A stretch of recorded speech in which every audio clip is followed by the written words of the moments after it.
Shri Krishna Namo Namaha. At first, I offer my humble prayers in the lotus feet of Lord Shri Krishna. I also extend warm greetings and respect to all of you.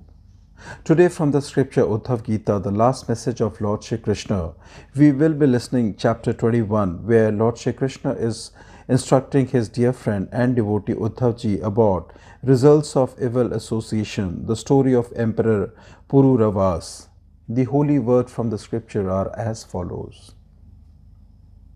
The Lord said, obtaining a human body which gives a glimpse of my nature, a man by practicing the religion of love to me realizes me, the all-bliss Paramatman who dwells in his mind.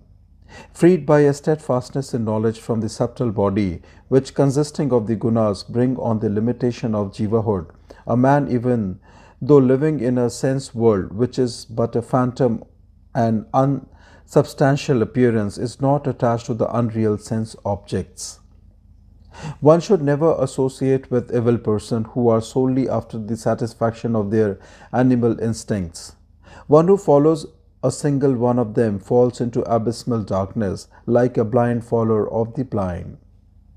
The far-famed Emperor Pururavas, who had at first been overcome by his separation from Urvashi, sang at the expiry of his grief the following song out of a feeling of disgust.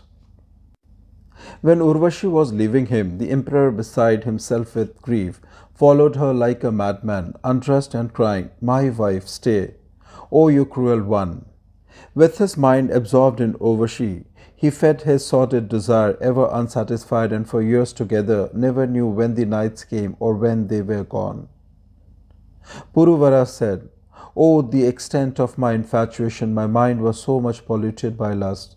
With my neck in the embrace of the goddess, I never noticed these portions of my life flitting away. Befooled by her, I never knew when the sun rose or when it set. Numberless days, amounting to years, alas, passed in this way. Oh, the infatuation of my mind, which reduced the person of an emperor, a crest gem, to a host of kings, into a sort of a toy animal for women. Like a madman, undressed and weeping, I followed that woman as she left me, an emperor with all my regal state, as if I were a mere straw. Can valor, splendor, and lordship any more belong to a man like me who followed a deserting woman like an ass kicked? Of what avail are learning, devotion to duty, renunciation, scriptural erudition, retirement, and reticence to a man whose mind has been captivated by women? Fie on me who, though wise in my own conceit, was but a fool, ignorant of my real welfare, who, having attained suzerainty, was conquered by women like an ox or an ass. Though I have for years together been tasting the nectar of the lips of Urvashi, my desire would not be satisfied, but crop up again and again in the mind like a fire kindled by oblations. Ah, who but the omnipotent Lord, whose bliss is in himself and who is beyond the reach of sense knowledge, is able to liberate a mind that has been enthralled by a courtesan? I was such a fool and slave to the senses that even though warned by the goddess with significant words, the dire infatuation of my mind would not pass. What harm has she done to me, who was but a slave to my senses?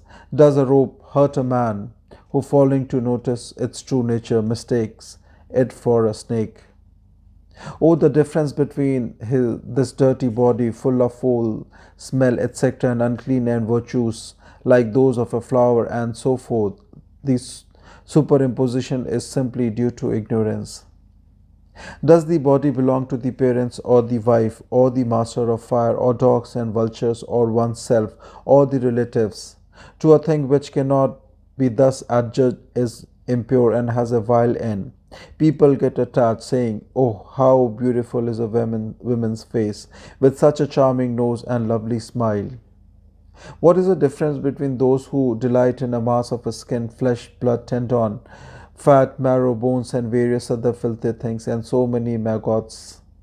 The man of discrimination should neither associate with women nor with those who are attached to them, for the mind is agitated only by the contact of the senses with their objects and in no other way. A mental wave is never produced by anything that has not been seen or heard. So the mind of a man who controls his senses is gradually stilled and is perfectly at peace. Therefore, no association through the senses should be made with women or with those who are attached to them.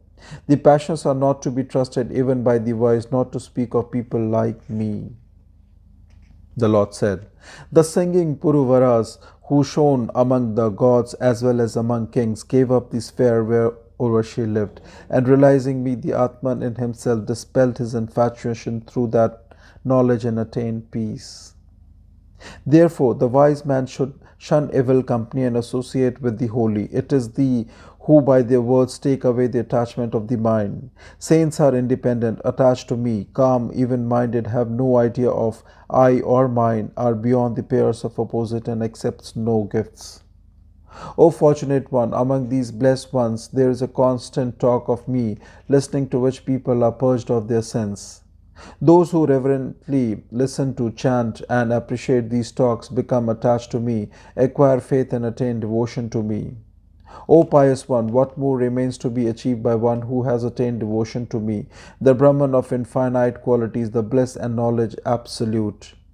As a man resorting to the blessed fire is rid of his cold, fear, and darkness, so also is a man associating with saints. The saints who have realized Brahman are the supreme refuge of people sinking and rising in the dreadful ocean of transmigration, like a strong boat to people about to be drowned in water. As food is the life of beings, as I am the refuge of the afflicted, and as religion is the treasure of people in the next world, so are the saints refuge for those who are afraid of sinking down. The sun, when risen, furnishes people with single external eye, but the saints furnish them with many eyes. The saints are the true gods and true friends. They are myself, the Atman.